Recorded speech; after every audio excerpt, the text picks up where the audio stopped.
This channel does not promote any violent, harmful, or illegal activities. All content provided by this channel is meant for an educational purpose only. UEM Jaipur is a perfect target for prospective students aspiring for good jobs, good education with future-ready skills. Utpal দত্তর barricade নাটকে doctor barricade টপকাতে পেরেছিলেন, কিন্তু এক বছর আগে ধর্ষণ ও খুন হওয়া ডাক্তারের বাবা মা ব্যারিকেড টপকাতে না পারলেও ছবিটা কেন প্রতীকী?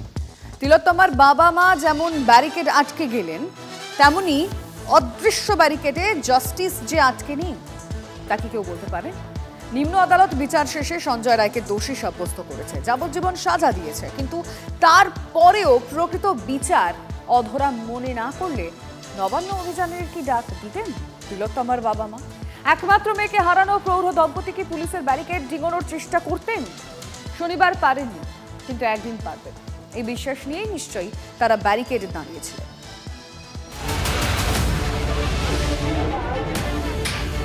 আমার মেয়েটাকে আমার কাছ থেকে কেড়ে নিয়েছে, আজকে হাতের শাখা ভেঙে দিয়েছে।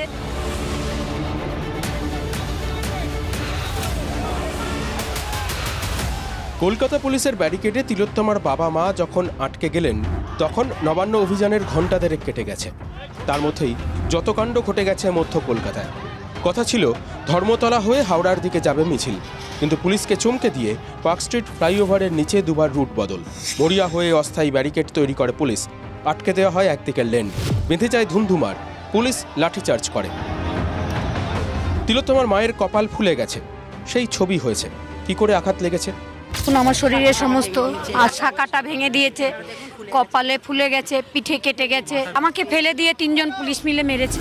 এরপরেই আচমকা বাকিদের থেকে আলাদা হয়ে রেড রোড ধরে হাঁটতে শুরু করেন তিলোত্তমার মা ও বাবা। সাক্ষী শুধুমাত্র TV9 বাংলা। এই ছবিটা অত্যন্ত সিগনিফিকেন্ট। শহর কলকাতার প্রাণকেন্দ্র রেড রোড, আমরা প্রত্যেকেই জানি, এই রাস্তাটা চিনি। সেই রাস্তার উপর দিয়ে আজকে এগিয়ে চলেছে বিগত এক বছর ধরে সন্তানহারা পরিবার, যারা এই রোদের মধ্যে রোদ মাথায় নিয়ে রাস্তায় নেমেছে। রেড রোড, এই রাস্তায় মাস দুয়েক পর দুর্গাপুজোর কার্নিভাল। তার আগে তিলোত্তমার মা ও বাবার এই হেঁটে যাওয়াটাও কি প্রতীকী? তাদের আবেগকে নিয়ে রাজনীতি যারা করেছে আমরা তাদের বিরোধিতা করছি। তারা সিবিআই ডেকে এনেছিলেন, আজকে সিবিআই এর উপর তারা ক্ষুব্ধ। সিবিআই কাদের? কেন্দ্রীয় সরকারের। বিজেপি কারা? কেন্দ্রীয় সরকার। তাহলে বিজেপির সঙ্গে কি করে নবান্নে যেতে পারেন?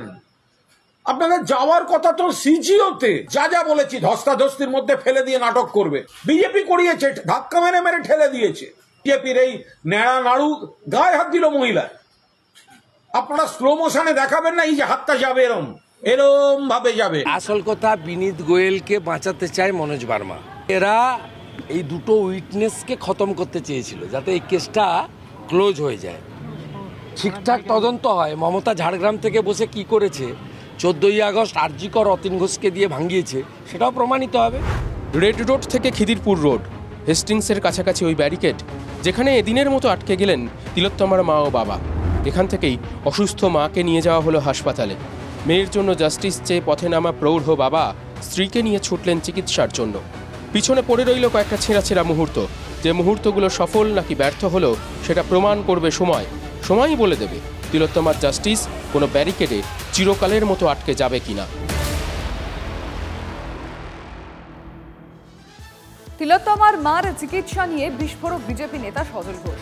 হাসপাতাল কর্তৃপক্ষ ভর্তি না নেয়, সেজন্য চাপ তৈরি করা হচ্ছে। সে কারণেই তিলোত্তমার মাকে পর্যবেক্ষণে রাখা হয়েছে, অভিযোগ বিজেপি নেতা সজল ঘোষের। আগামীকাল তিলোত্তমার মাকে কল্যাণী এইমসে নিয়ে যাবে বিজেপি নেতৃত্ব।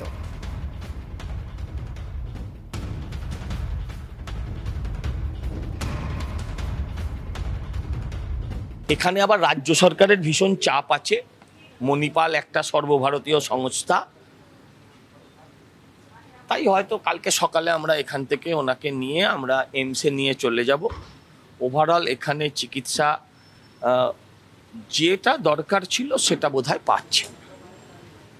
তারা স্বীকার করছে যে সরকারি চাপ আছে।